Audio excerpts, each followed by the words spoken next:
time are you getting on the bridge? I'm not. I don't get on. When you're I pool, get on? you do. Yeah, for live shots. You should for live shots, and then if they just tell them unilateral get behind the camera, just stay on the bridge, and then if they realize they can direct you, that's fine. And you don't have to sell yourself, but it's just an extra camera that they'll see. Copy that. Hey, thank you, Chris. Of course, man.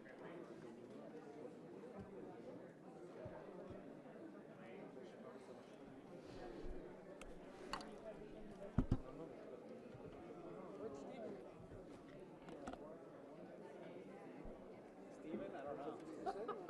Ouais, tout à l'heure. No. Ça, c'est bon.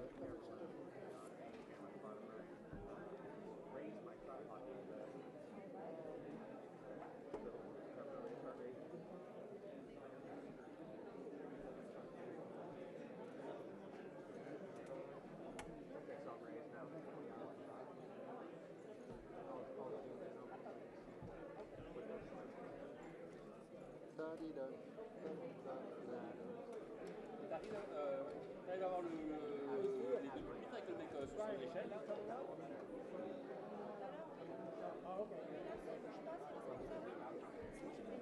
Il va pas, là tu vois bien là. Ok. Je pense pas qu'il aille plus haut. Hein.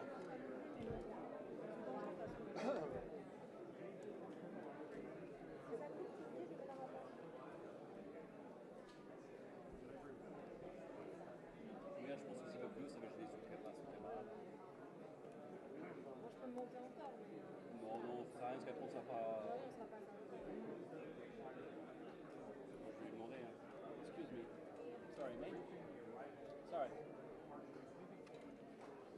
You're not going to go higher? No. Okay, perfect. Thank you.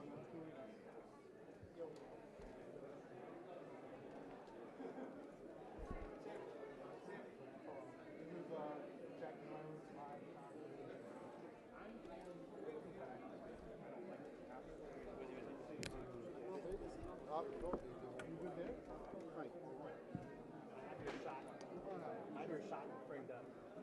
Thanks. Of course, man. Is he live? I don't know. I just had it framed up.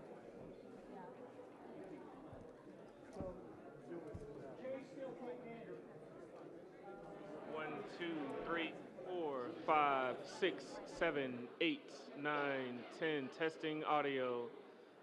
Cuts. White House TV cuts. You good? White House TV cuts. You good? All right. Thank you.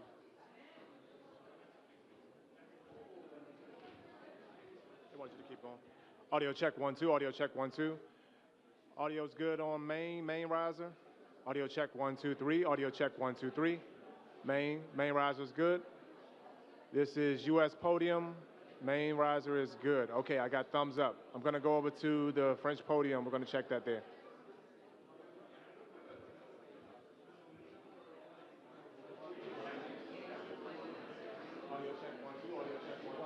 Check 1 2 3. Audio check 1 2. This is the French podium. French podium. Audio check 1 2. Audio check 1 2 3 4. Cuts riser. Are we good? Main riser. Are we good? Audio check 1 2 1 2. Audio check MC. Check 1 2. I got a thumbs up in the corner over there, I think. Check 1 2. Audio check 1 2 3. Hey hey. Audio check 1 2 1 2 1 2. No, he's not waving at me. Okay. Check 1 2. Check 1 2. Audio check 1 2 3 4 5 6 7 8 9 10. Sounds good to me. Check 1 2. Okay, I got a thumbs up. All I need is 1. 1 means success. What's up? Check 1 2. Hey hey. Audio check 1 2 1 2 1 2. All right, Justice, we're good. It does.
Oui, oui, ouvre et puis ça démarre. C'est merci. Allez, à tout à l'heure. Au revoir.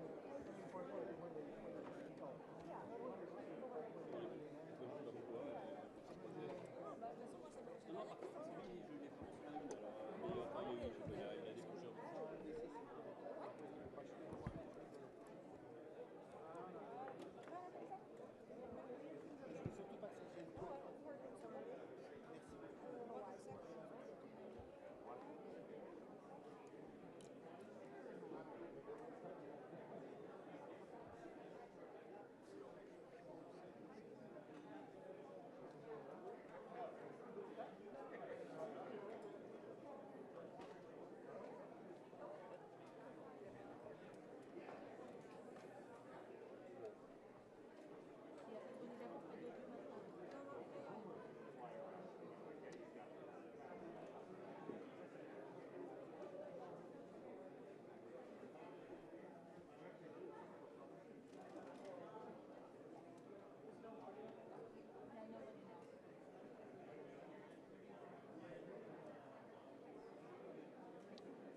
Là, ton porte-clés ou pas?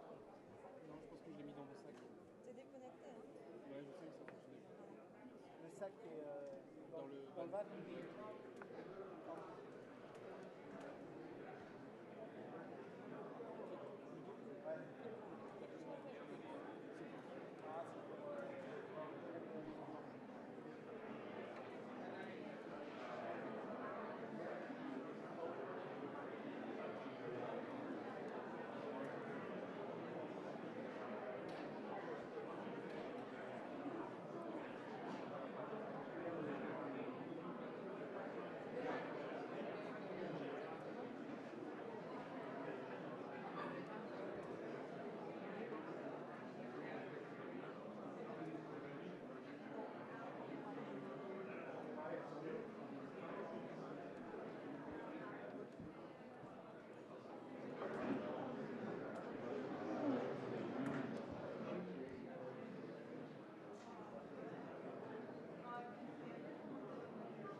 ladies and gentlemen, the President of the United States and the President of the French Republic.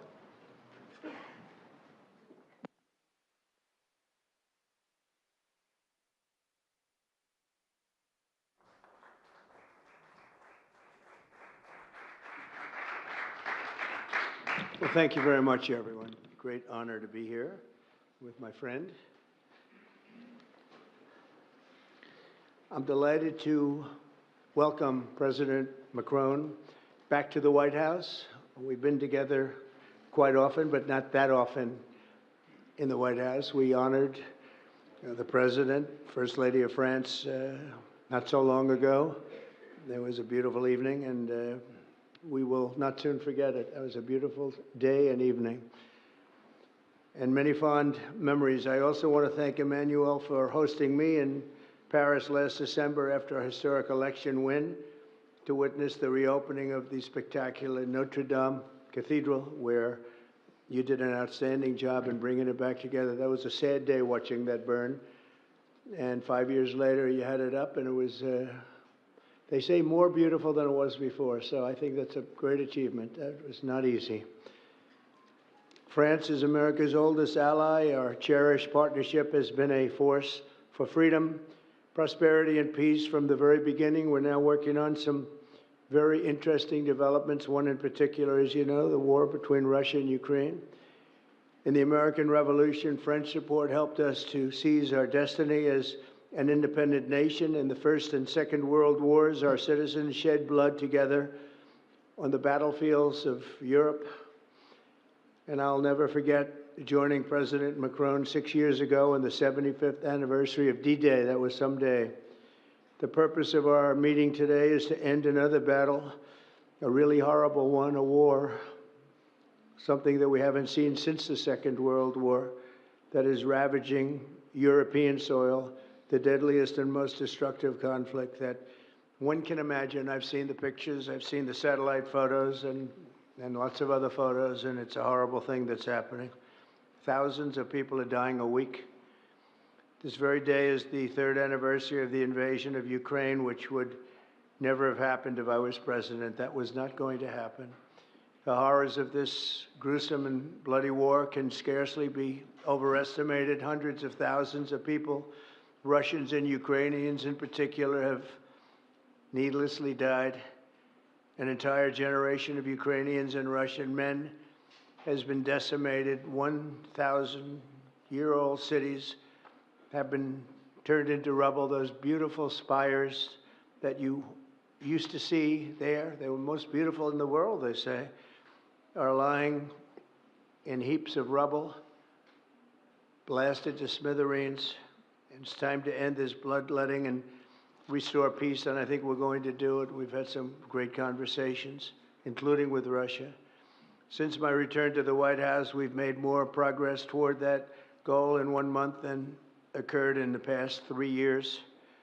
And I've spoken with both President Putin and President Zelensky. And again, a lot of good things toward peace are happening, moving it, I think, pretty quickly.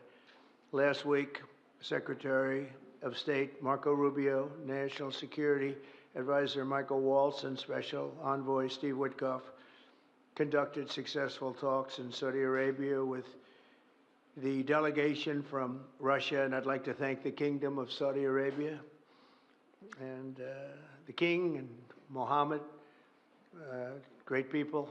They're really working hard to get this done. Our focus is on achieving a ceasefire as soon as possible and ultimately a permanent peace. My meeting with President Macron today was another important step forward in that sphere, because he's been very much involved right from the beginning in trying to get it over with, and we're going to get it done. I believe that Emmanuel agrees with me on many of the most important issues. Chief among them is this is the right time. It may be the only time. You know, that's a very interesting and horrible situation, and that could evolve into a third world war. We're not going to let that happen. Should have never started, but it did. And what a mess, what a horrible, bloody mess. I'm also pleased that President Macron agrees that the cost and burden of securing the peace must be borne by the nations of Europe, not alone by the United States. And Europe must take that central role in assuring long-term security of Ukraine, which they want to do. And that's not a very big step. A big step is what's going to happen over the next few weeks. The United States has put up far more aid for Ukraine than any other nation. Hundreds of billions of dollars. We've spent more than 300 billion, and Europe has spent about 100. 100 billion, that's a big difference, and at some point we should equalize. But hopefully we won't have to worry about that. We have other things happening that maybe take that out of the realm of necessity. And while we've given vast amounts of military aid and money in form of grants, much of Europe's contribution has been economic relief structured as loans for which they'll be repaid. Like the Europeans, I believe that taxpayers in the United States also deserve to recoup the colossal amounts of money that we've sent. The previous administration never even thought of that.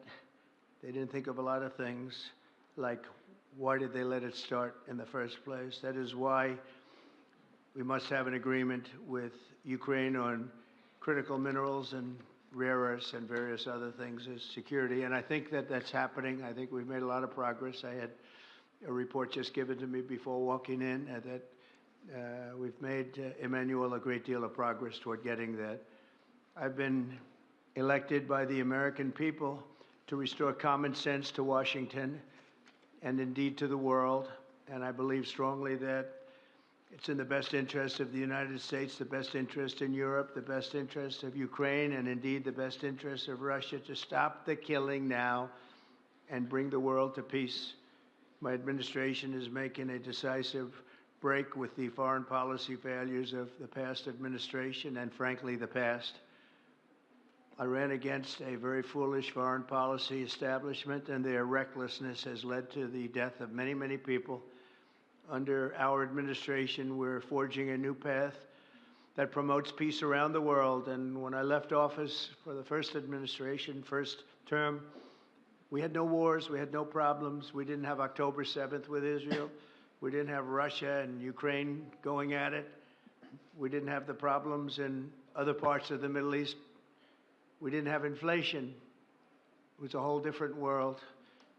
And you know what else we didn't have? Millions of people pouring through our borders, many of them criminals released from other nations and put right into our land, murderers and drug dealers, gangs. We didn't have any of that. It's a different time, but now we have it and we're fixing it. We'll fix it all up. We'll get it done as quickly as possible.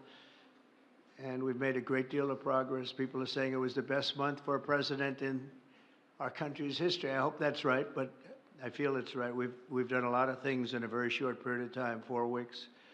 As I've said before, it's my hope that my greatest legacy, however, will be as a peacemaker and a unifier. I want to bring peace, not war. I thank President Macron for joining us today in this urgent work we're doing. And we have some wonderful people up front right here that have worked so hard. Steve Witkoff, thank you very much. And Michael Waltz, thank you. Scott, thank you very much. And JD, thank you. They've really done a job. They worked very hard. It's a real passion to get this war ended. And I'd like to now invite Emmanuel to say a few words, and then we'll take questions. And again, Emmanuel, it's a great honor to have you with us at the White House. Thank you very much, please. Thank you, Mr. President. Thank you, dear Donald. Ministers, ladies and gentlemen, mesdames et messieurs, je vais dire quelques. Ladies and gentlemen, I'll be saying a few words in French. Thank you very much, Mr. President, dear Donald, for your hospitality and for this visit. As you mentioned, we have had the opportunity to meet over the past few years. Since your first term, we've been able to discuss matters in Paris and also here at the White House, and it has always been a great joy to do that, and I would like to commend you. And thank you, Mr. President, for extending this friendship to France and taking part in the ceremony at Notre Dame that you mentioned before. It was a great honor for the French people to reopen the cathedral to the rest of the world, and your presence was a testament to that friendship. As the president said, this friendship dates back to the Revolutionary War since the beginning of the United States.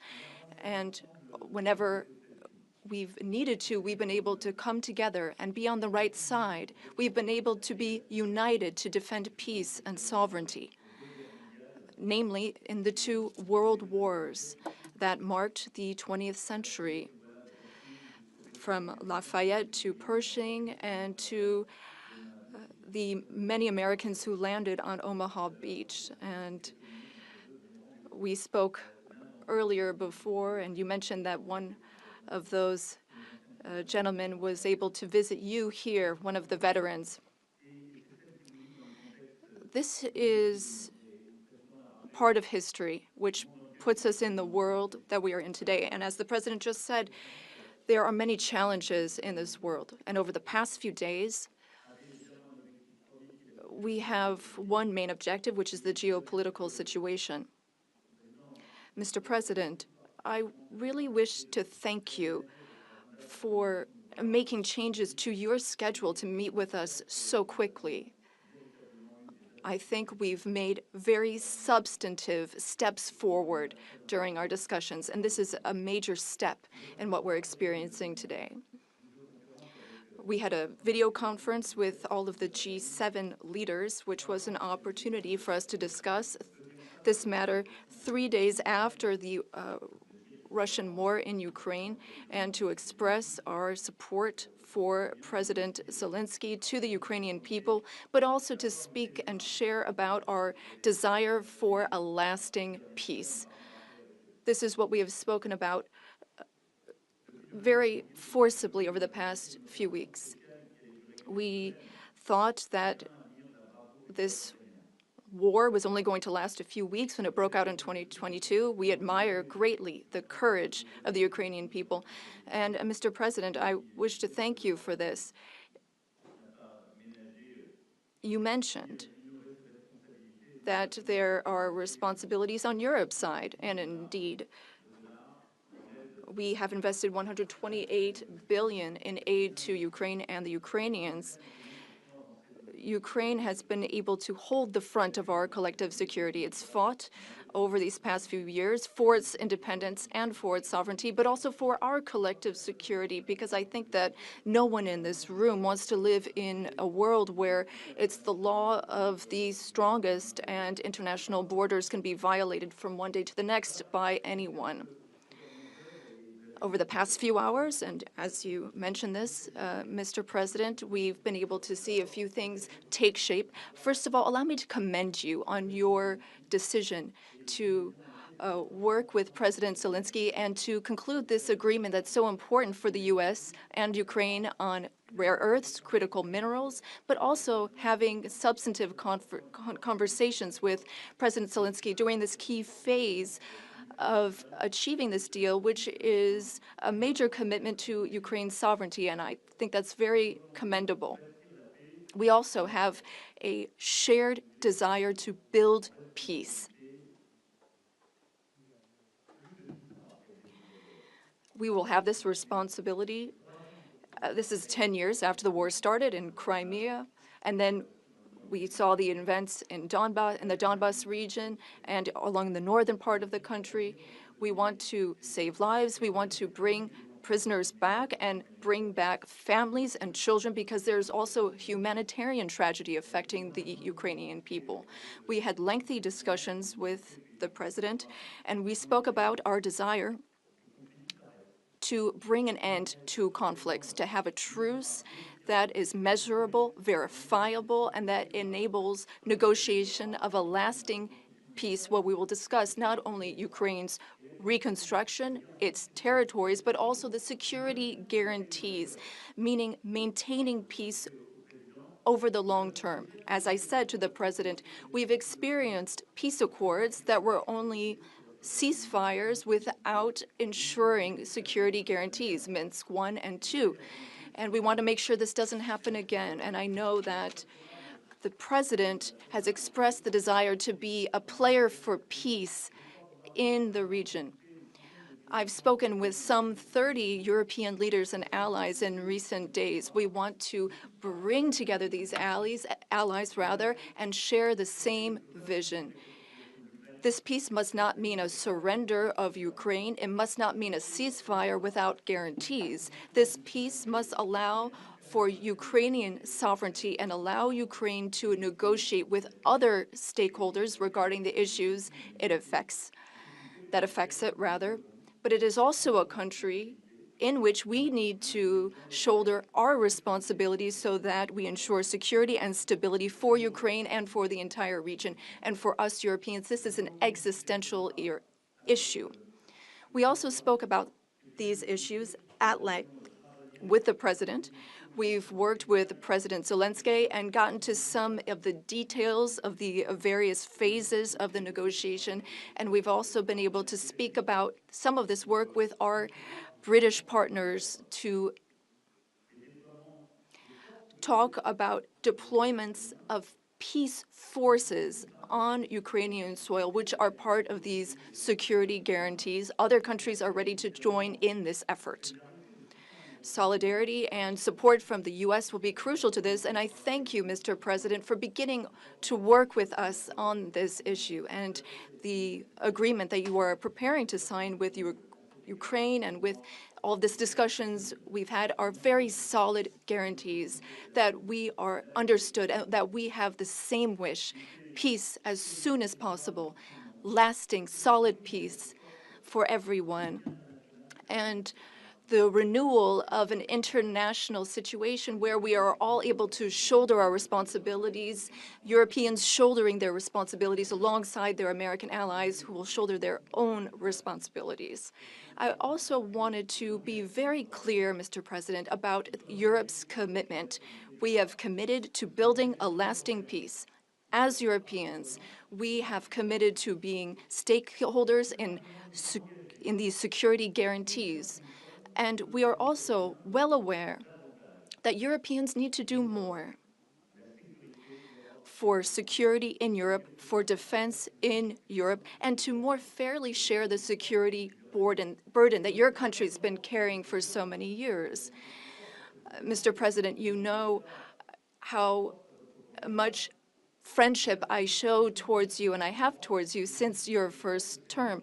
Europe is very clear-eyed about this. We know what we need to do as Europeans, given the threats surrounding us and the responsibilities that we must shoulder. We spoke about the Versailles Agenda, which allowed the Europeans to take a historic step and increase their investments. Europeans are ready to do even more and to go even farther. And several leaders said that to me before I came here to meet you. Mr. President, dear Donald, you spoke about this peace through strength. We fully share that because we must recognize the sacrifices made by the Ukrainian people and what we owe to them. The President and I also spoke about economic matters and our desire to see more prosperity in the United States and in Europe. We had discussions which will be carried on by our teams, our ministers and secretaries, to flesh out some of those ideas. But the idea is to have fair competition and no bias within competition between our industries. Now, the American and European economies are extremely intertwined. Some 1.5 billion in trade, trillion rather, in goods and services, and I know you've spoken about wanting to look at the balance of payments.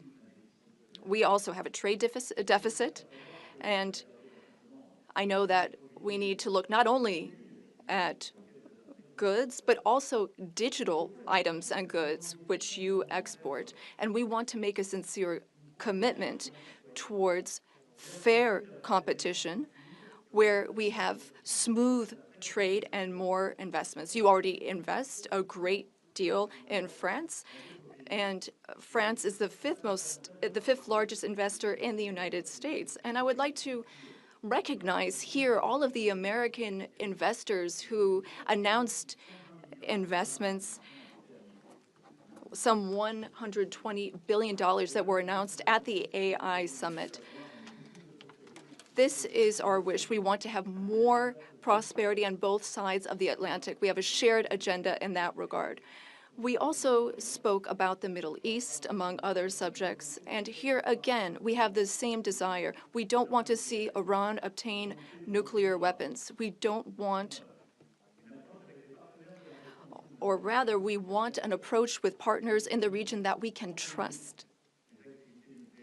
Given Iran's nuclear activities, we want to limit its ballistic capabilities and avoid any type of regional destabilization. With respect to Syria and Iraq, we also share the same desire. We don't want to see Islamic terrorist groups resume any of their activities, because for some time our armies have very bravely been engaged in the Gulf, as you have led, and contributions have been significant and helped stability in the region. And I say this with great sincerity. France was affected by a terrorist attack in 2015, which was linked to the terrorist activity in Syria. And we are in that region at your side to work for more security.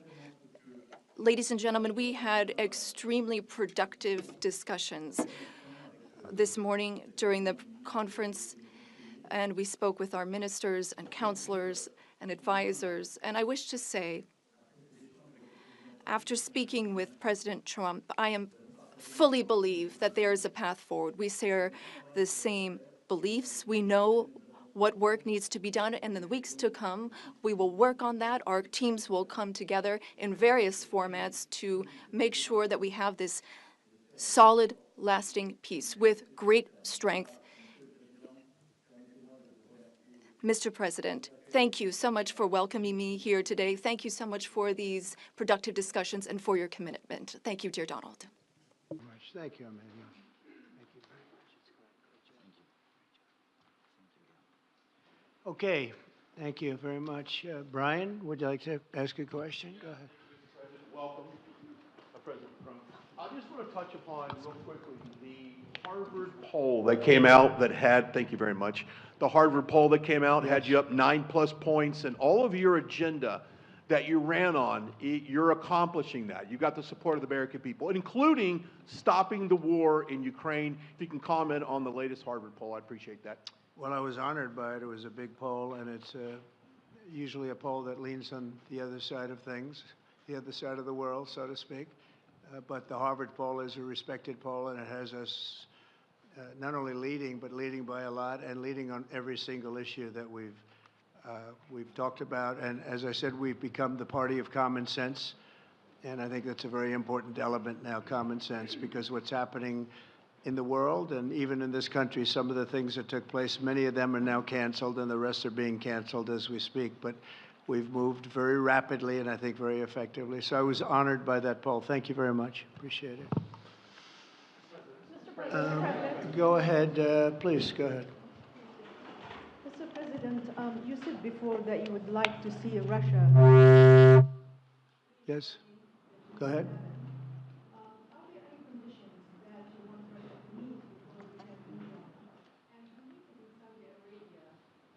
You're meeting in Saudi Arabia with President Putin. Will that happen regardless of any progress on the Ukrainian file? Yeah, I think the meeting in Saudi Arabia was a fantastic one.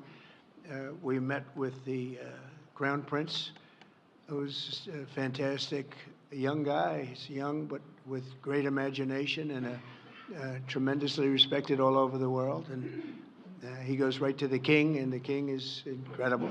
Gotten to be friends with both of them very much. And they want to see this ended, and they're going all out to make sure that it is ended. I think Russia, likewise, I've spoken to President Putin, and my people are dealing with him constantly, and his people in particular. And they want to do something. I mean, that's what I do. I do deals. My whole life is deals. That's all I know is deals. And I know when somebody wants to make it and when somebody doesn't. I will say this, before I came here, there was no communication with Russia whatsoever, and Russia wasn't answering calls. They were not talking to anybody. They wouldn't talk to anybody, and people sort of accepted that as being that they want to go forward and just keep going without stop. But when I got here, one of the first calls I made was to President Putin, and we were treated with great respect, and they want to end this war. So that's a big thing, because I didn't know if I could say that, but it's a big thing. They want to do it, and the group in the front row that I introduced, they're all very active in it, and we're working on deals right now, transactions right now, and in particular, the big one is to get the war stopped, whether it's ceasefire or direct to an agreement. I'd like to go directly to an agreement, but ceasefire will always happen a little bit quicker. And every day you're saving thousands, or at least hundreds, but thousands in some cases lives. So we want to see if we can get that done very quickly. Yes, for the president, please. Thank you. I'm a correspondent based in Paris. Question for both of you, actually. Mr. Macron, you were one of the last Western leaders to speak to Putin before Ukraine's invasion. What advice, what recommendation could you make to President Trump to make sure that this time you can get strong enough guarantees from Putin to get a peace deal that lasts this time? And Mr. President Trump, what makes you think you can trust Putin in those negotiations? Thank you. Look, I will never give any advice to President Trump. We have friendly and trustful discussion, but my experience with President Putin is the following. Number one, I always think it's good to have discussion with other leaders, and especially when you disagree.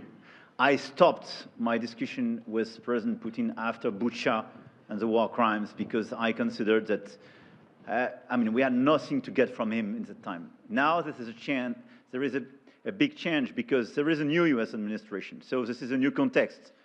So there is good reason for President Trump to re-engage with President Putin.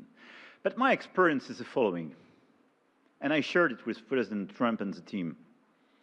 In 2014, our predecessors negotiated peace with President Putin. But because of the lack of guarantees, and especially security guarantees, President Putin violated this peace. And I had several discussions, especially at the beginning of 2022, several times, 7 hours with President Putin, 15 days before the launching of the attack. He denied everything, but we didn't have security guarantees. So this is why being strong and having deterrence capacities is the only way to be sure it will be respected.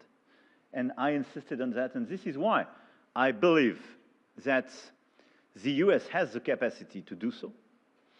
And this is why I think we should never say, I will never send any boots on the ground, because you give a blank check to violate any type of commitment. So I think it's good to have discussion. I think it's useful to have negotiation. I think it's super important to go to the peace. But my strong point was to say, let's try to get something first which can be assessed, checked and verified. And let's be sure that we build sufficient guarantees on the short run. And this is where we are ready to be engaged. As for France, a lot of my European colleagues are ready to be engaged. But we do need this American backup, because this is part of the credibility of the security guarantees, and this is our collective deterrence capacity. And I have the feeling that the President has this capacity. I think it's very much to the benefit of Russia to make a deal, and I feel that we'll do that. It is what it is. Again, it's a war that should have never been started. It's a war that would not have been started if I were president, but it did start, and it's at a terrible level where cities are burned down and shot down to the ground. It looks like demolition sites, a whole big pile of demolition sites, and we got to get it stopped. Too many people, too much agony. The whole culture is destroyed when you rip down some of those really ancient or near ancient buildings. It's so sad to see, but I think it's very much to the benefit of this tremendous distrust on both sides. That's why it's good that I'm coming in now. But I think it's to the very much benefit of Russia to make a deal and to go on with leading Russia in a very positive way. That's what you have to do. But I really believe that he wants to make a deal. Maybe wrong, but I believe he wants to make a deal. Yeah, go ahead, please. Next week, there's a key deadline for your Canada and Mexico tariffs. Pour les droits. I believe those countries have done enough on the border to stop those from taking effect. And for President Macron, I'm wondering if you believe that this critical minerals deal with Ukraine represents a de facto security guarantee by the United States, since the U.S. would have an interest in protecting those reserves in Ukraine. Thank you. We're on time with the tariffs, and it seems like that's moving along very rapidly. We've been mistreated very badly by many countries, not just Canada and Mexico. We've been taken advantage of. We were led by, in some cases, fools, because anybody that would sign documents like they signed, where they were able to take advantage of the American people, like has happened over the last long period of time, except for a little 4-year period that took place 4 years ago. But anybody that would agree to allow this to happen to our country should be ashamed of themselves. No, the tariffs are going forward on time, on schedule. This is an abuse that took place for many, many years. And I'm not even blaming the other countries that did this. I blame our leadership for allowing it to happen. I mean, you know, who can blame them if they made these great deals with the United States, took advantage of the United States on manufacturing, on just about everything. Every aspect that you could imagine they took advantage of. I look at some of these agreements, I'd read them at night, and I'd say, who would ever sign a thing like this? So the tariffs will go forward, yes, and we're going to make up a lot of territory. All we want is reciprocal. We want reciprocity. We want to have the same. So if somebody charges us, we charge them. It's very simple, but it'll be very good for our country. Our country will be extremely liquid and rich again. Plus, we're doing other things, as you know. We're finding tremendous waste, fraud, and abuse at levels that nobody thought possible. You're seeing what's going on. And that was also part of the Harvard poll. Do you agree with what President Trump is doing with Elon and others that are looking for the waste, fraud, and abuse? And the numbers were staggering. It was like 70% to 2%. Everybody wants to find out. They don't like it. And, you know, the radical left or whoever it may be starts screaming about the Constitution, but it has nothing to do with the Constitution. It has to do with fairness to this country. It has to do with being ripped off. And when you read the things that all of these billions, and I mean many billions, hundreds of billions of dollars have been spent on, that's all you have to do is stand up here and read them. I could stand up all day and read the kind of things where we're spending all of this money.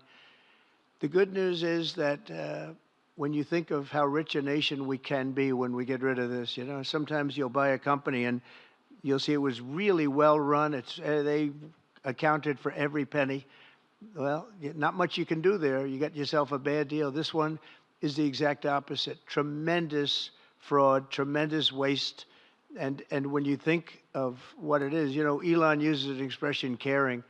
If we had people that cared, just cared a little bit when they did contracts, when they negotiated with outside vendors on behalf of the United States. That's what I'm doing now. I'm negotiating for the people of the United States. So we're doing a great job of it. I will say we found it'll be hundreds of billions of dollars of waste and fraud and abuse. Thank you. Please. Look, I think this discussion is a very important one. First, because it's important for the US, and it will be a good occasion for a first very important meeting between President Trump and President Zelensky. Second, I think there is a lot of economic upside on both sides. And third, de facto, there is a recognition of Ukrainian sovereignty, a recognition of the Ukrainian interests, and this is de facto a very important alignment of interests. Now, the security guarantees will be negotiated in due time in a full-fledged package of a peace security. But this peace, as it is now written and negotiated, and as this meeting is scheduled, is an important step forward, full-fledged peace agreement. Okay, please, go ahead. To the President. Monsieur le Président Trump, President Trump, President Macron. to make a deal with Putin. So when you do a deal, it's a win-win deal. What are you giving to him and what is he going to give you, to America? And I was impressed by the way you referred to Notre Dame and that you were impressed by the reconstruction of Notre Dame. A lot of Americans have sent money to Paris to participate to the reconstruction of Notre Dame. As a President of the United States, are you going to contribute to the reconstruction of Ukraine? Et Monsieur le Président Macron? President Macron, what for you is the main area of progress in your meeting with President Trump? Can you confirm that there is an agreement to send European peacekeeping troops? Will France participate in that? How many troops? What would they be doing? Would this represent a great danger to send French and European troops to Ukraine? Well, I guess it's a little strange question because you ask whether or not we're going to, on behalf of the United States, contribute to Ukraine. I mean, we're in there for about $350 billion. I think that's a pretty big contribution. I do appreciate the first part of your question, however, because I think they've done an incredible job with the Cathedral of Notre Dame.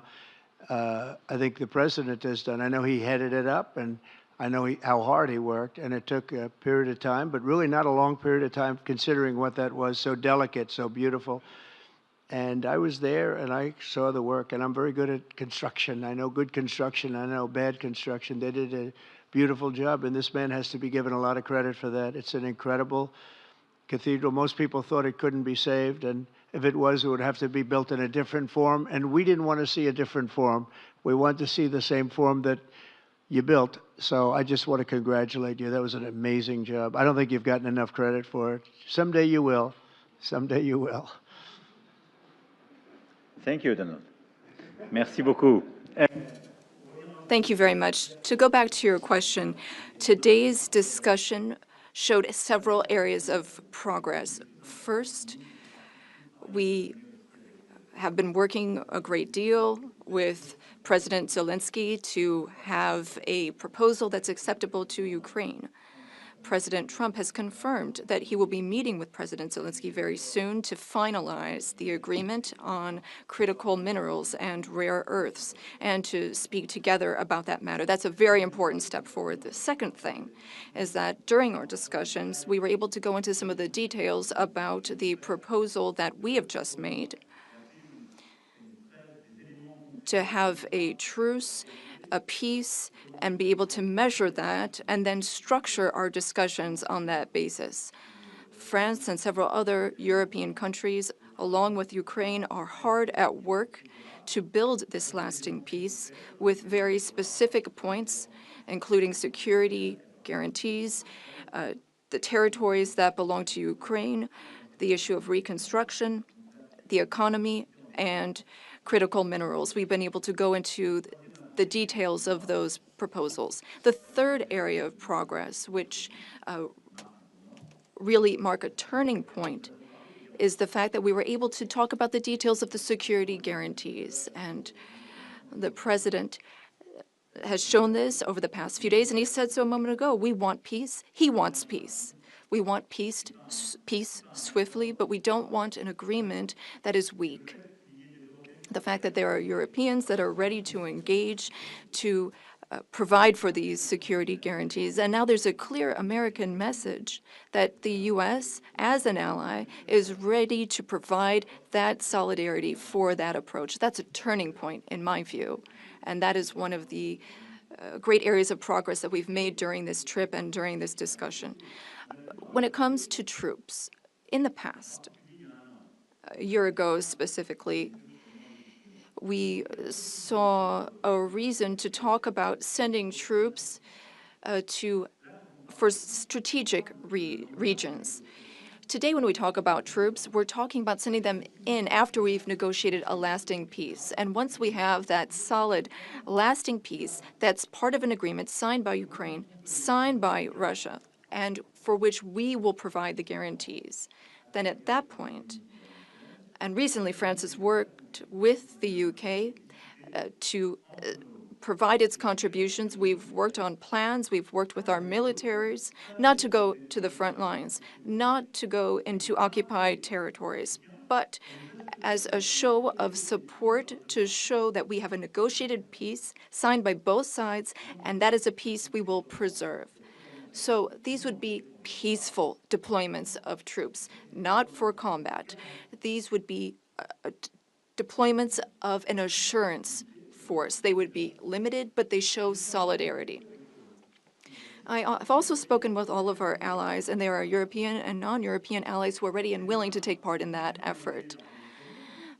Countries have helped Ukraine maintain its military capabilities in terms of the number of soldiers it has, equipment, whereas others have provided logistical support on the ground. The question is whether or in what form the U.S. will contribute, and during our discussions, and during the discussions with Russia, we've understood that this would be acceptable to Russia, and that's a very important area of progress. And that means that in this context, the Europeans will shoulder their part of the burden, their share of the burden. We have a strong alliance that we've built over the decades. We have our solidarity, and we have deterrence capacities. What does it mean? Would it be dangerous? If there is an agreement signed by Ukraine and Russia, thanks to the efforts of President Trump, and if we provide the guarantees and Russia violates the agreement, then it would be in conflict with everyone who is engaged in the peace process. And that is a change. That was something we did not see in the past. That's not what we saw in 2014. So that is the real change that we're marking. We have this deterrence capacity on the American side. We have the capacity for engagement on the European side, and that's something we're going to continue working on together. It's not dangerous, but it's credible. It's less dangerous than things that could happen in the long term. And I think this is what we need to do to ensure security. And I say this very clearly. We're also talking about security for Europeans. I've been saying this for weeks now. If we do not guarantee the security of this territory within Europe, then how can we guarantee our own security for one and all? We live just 1,500 kilometers from Ukraine, and the Germans and Polish are even closer. So our collective security is important. We need to answer this call for Europeans to be more engaged, and Americans will be there still in solidarity. Europeans are working for their collective security, but I really think this was a turning point today in our discussions. Emmanuel, thank you very much. Great job, and it's been wonderful being with you. Say hello to your beautiful wife, and we will see you again soon. We'll be speaking often. We'll get this thing worked out. We're going to get it done. So important, and great job. Thank you.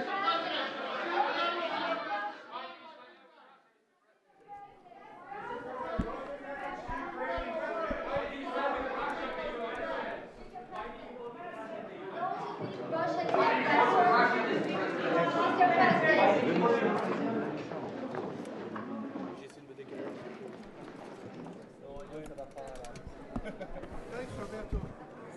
Yeah, no problem, man. We'll take care of it. Very useful. Thank you very much. Yeah, no problem, man.